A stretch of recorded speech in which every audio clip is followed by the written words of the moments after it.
Of Highly Effective People, Powerful Lessons in Personal Change by Stephen R. Covey. Let's uncover the gems together. Key point 1. The right habits are the secret to success in life. Humans are creatures of habit. Our routines define our character and exert an invisible force on our behavior. Whatever we do is a function of our practices. Therefore, the best way to achieve any worthwhile goal is to train ourselves to do things that effortlessly lead to the end target. Notably, the hardest and most important part is to be willing and ready to implement sustainable change in your life. Real change comes from the inside out. We've heard a lot about success, improving your life, acting on it.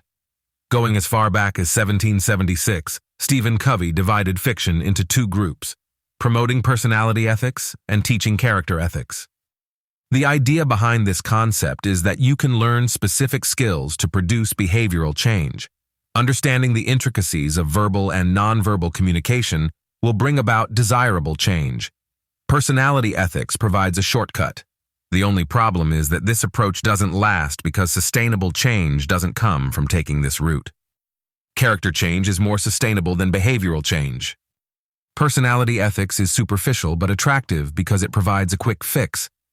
Working on our character is not easy. It requires identity change. We must adjust our worldview, belief system, and habits to put ourselves on the right course for sustainable success. For example, virtues such as fidelity, integrity, and honesty can only come from within. They aren't techniques to learn. Instead, they are character traits that come from a particular belief system. The good news is that you can adjust your belief system and develop the habits to make you highly effective. Key point 2. Focus on specific areas in your life and change your paradigms to begin lasting change. You need to pay attention to 7 key areas to become highly effective. It would help if you learned to act, not react. Predict consequences before pursuing the endeavor. Schedule your priorities instead of prioritizing your schedule. Seek the common benefits. Listen to others before trying to be heard. Work with others to achieve exponential results. Keep an effective system running. Once you've focused on these areas, you should start exploring your paradigms. Paradigms are the filter through which we see the world around us. Two people might look at a crowd and see entirely different things. It is a function of the paradigm they use.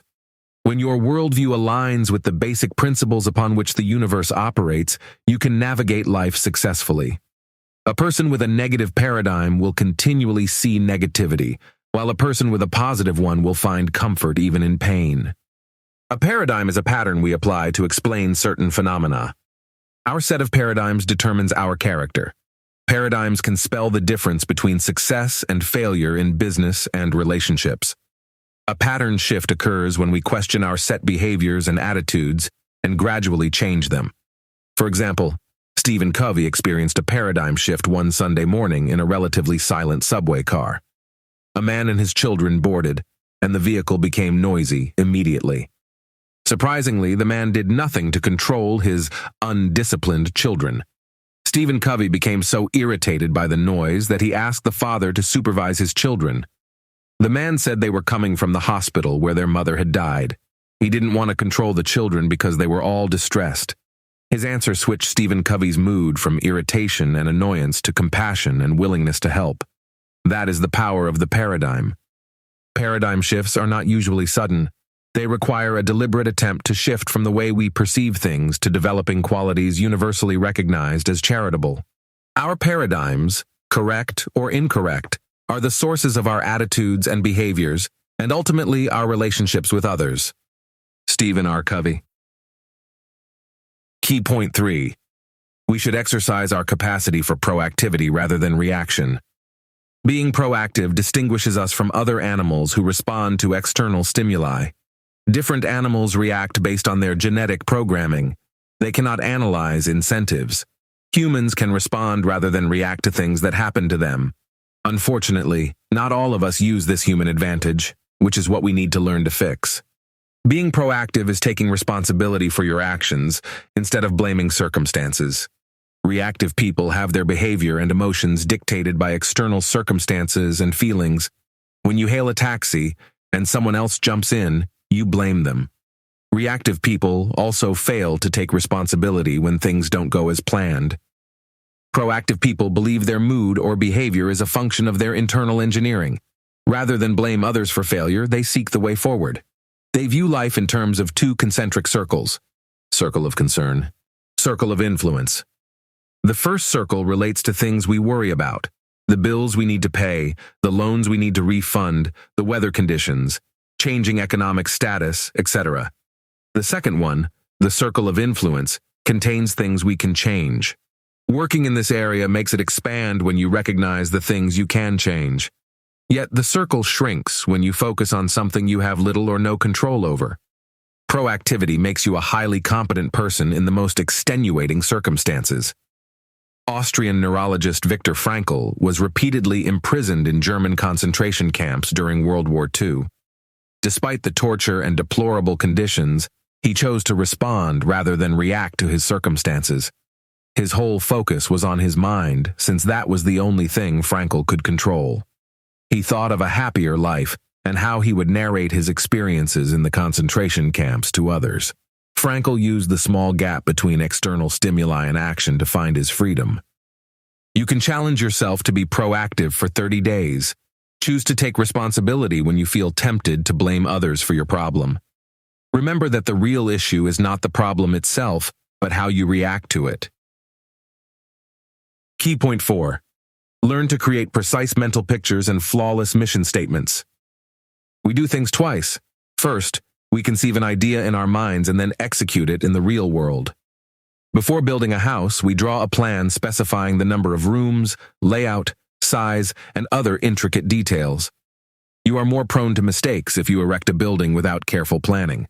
To win, you must visualize what winning means and then implement it.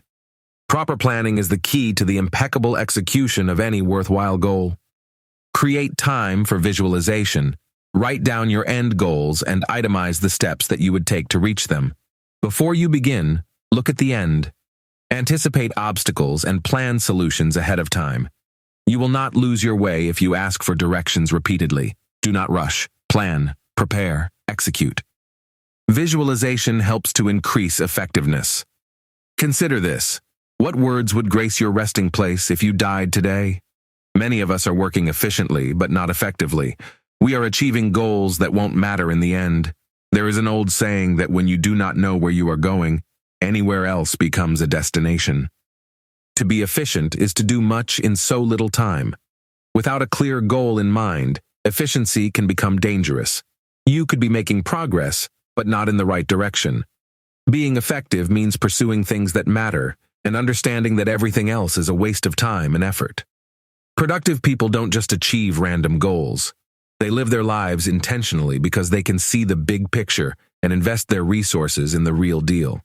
To define your goals and creed, write about your mission. It is a document that clarifies your principles and fundamental values. Your mission statement will guide your actions. Writing a mission statement requires careful consideration. You shouldn't do it in a hurry because it will form the foundation of your life. Once you have that sense of mission, you have the essence of your own proactivity. You have the vision and the values which direct your life. Stephen R. Covey. Key point 5. Schedule your priorities and seek outcomes that will be beneficial to everyone. There are so many things that jostle for our attention. If you don't take care, you will sacrifice the things that matter for items that are not important, but appear to need our urgent attention. Time management strategies that many of us apply often make us prioritize our existing schedule. This approach breeds efficiency rather than effectiveness. Spend your time on achieving priorities rather than scheduling them. Based on urgency and importance, all your activities fall into 4 categories. Urgent things that are also important. Important things that are not urgent. Urgent things that are not important. Items that are neither important nor urgent. The most important is the second category. It contains things that determine how our lives turn out in the end. Working in this direction, we will find that the urgent things in our lives will decrease. However, we need to identify activities that fall into this category first. Then we learn to allocate time to them intentionally. Interactions with other people manifest our interconnectedness. In most situations, We try to have the edge over others when dealing with them. We think that someone else has to lose for us to win, but this is a wrong paradigm because two people with a win-lose approach might end up with a lose-lose outcome. There is usually enough for everyone's needs, but not for everyone's greed. When we think win-win, we create positive relationships that will be highly rewarding in the long run. Make sure everyone leaves the negotiating table satisfied, even if the outcome is no deal. As long as the conditions satisfy both sides, there is no need to manipulate or pressure the other person. If that's the case, it is a lose-lose situation for both. After all, not everyone feels great after bearing someone down. To have a win-win mentality, we need to become sensitive and patient. These qualities will create an atmosphere of mutual trust, beneficial to everyone.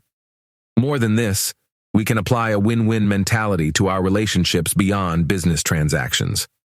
For example, what can we do to achieve a win-win situation in relationships with our spouses, children, parents, or colleagues? Talk to them about trying out the new agreement. Take action. Key point 6. Develop good relationships with others by making deposits in their emotional bank accounts. Goodwill, time, and effort are the currencies we spend in our interactions with people.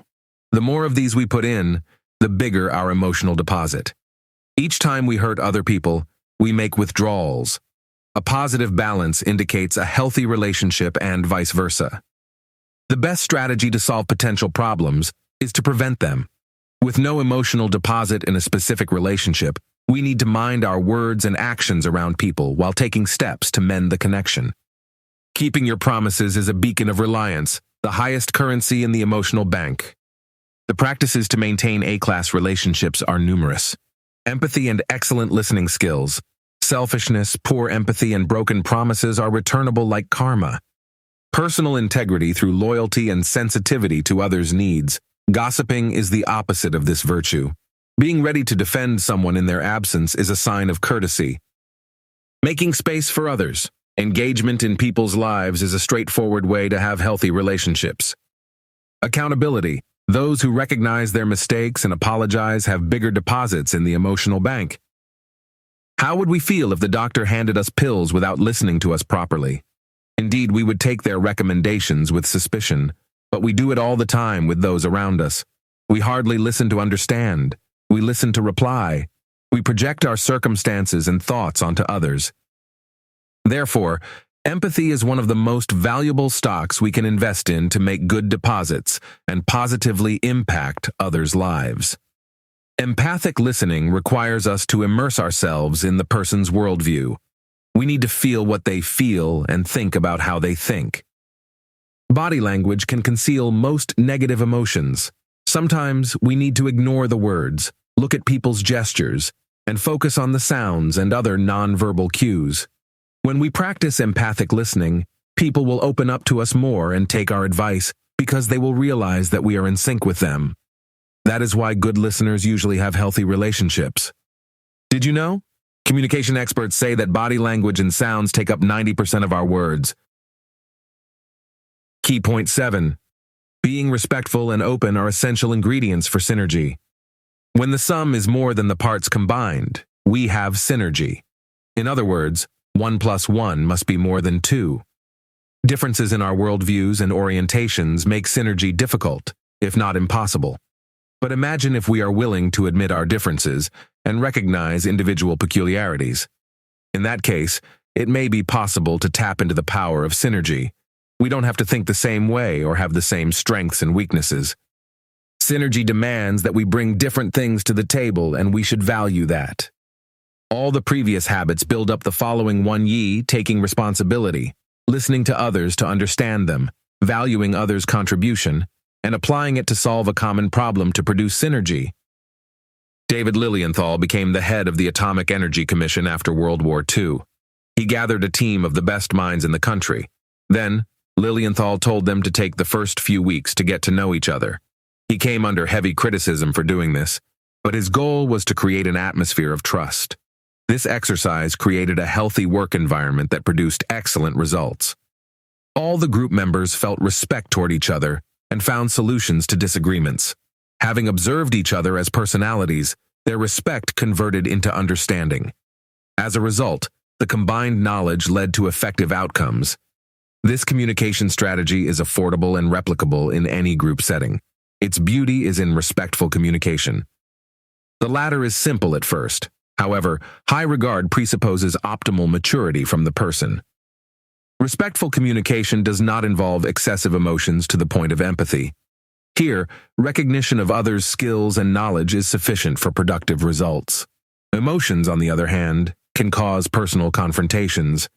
Either way, reliance is the key element of mature collaboration. But we must go into our interactions with others with pure motives.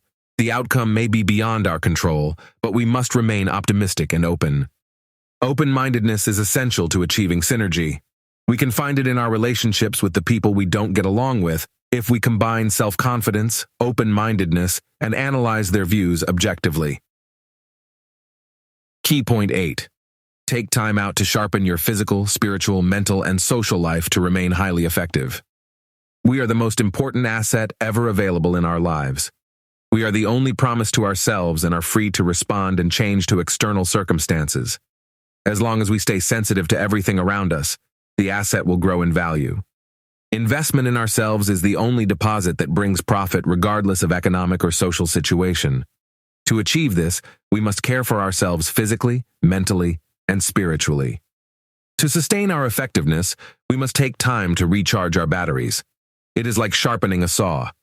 When loggers cut down trees, they take time to sharpen the saw to stay effective. This is never time wasted and is a worthwhile investment. The logger who does not stop to sharpen their saw will not cut down more trees than the one who does. There are 4 dimensions to our lives as humans we need to keep sharp: physical, spiritual, mental, and social, emotional. Physically, we need to be mindful of what we eat, exercise regularly, and only allow a healthy dose of stress. Exercising feels more time affordable when viewing it as a 30-minute session per day. Spiritually, mindfulness exercises, prayer, and reflecting on our values and principles are essential practices. The practice differs for everyone, but the final goal is achieving harmony within oneself. It also helps define a personal mission, in other words, your place in the world. Mentally, we need to engage in our hobbies more and read good books. Cut down the time spent watching TV and create something worthwhile. Journaling and writing poems or letters are some examples. We can also be involved in planning and organizing events to keep our minds active. Socially, we can make efforts to build healthy relationships, participate in activities that involve other people and show genuine love to them, make attempts to live peacefully with everyone, have a pleasant charm. At the same time, we should not isolate ourselves from others. We receive influence from others and affect them mutually. We serve as social mirrors for each other. The more positive the reflection is, the greater the chance of meeting proactive individuals and adopting their vision. Take time to reflect and renew your strength. Evaluating your performance helps you see what you need to work on. Conclusion. At first, humans are complicated. However, diving deep into our psyche, there are simple keys to unlocking our potential. Stephen Covey observed them as parts of the human condition to offer 7 essential habits to improve people's lives significantly. Being proactive. Starting with the end in mind. Scheduling your priorities. Thinking win-win. Prioritizing understanding over being understood. Synergizing. Sharpening the saw. How about today? Can we make use of these habits in the 21st century? For sure, if we want to pursue being highly effective in our lives, jobs, and relationships. Cultivating values, showing empathy for others, and not dispersing our energy over insignificant matters will make life more wholesome. However, the new era requires new habits like resilience, flexibility, and critical thinking. We must learn to tolerate circumstances, perceive them as the natural way of things, and be willing to take risks. The environments are changing, and they have always been changing. The matter is that today, with all the advanced technology, we can observe these changes directly and with more scrutiny. Change is what underlies our entire existence and, to a large extent, propels it. And here is the catch associated with technology and the internet in particular. The access to information and its influx can be dangerous if we treat it uncritically. Perseverance, adaptability, and brainstorming may be a starter subset for the highly efficient person of the 21st century. Try this. Show up when people need you. Sometimes just being there means great support. Always say thank you to recognize someone's efforts, especially someone unconfident. See them. Here, consider being an empathetic listener who asks questions about what bothers the other person rather than rambling about your experiences. That's all for now. More intriguing summaries are just a click away.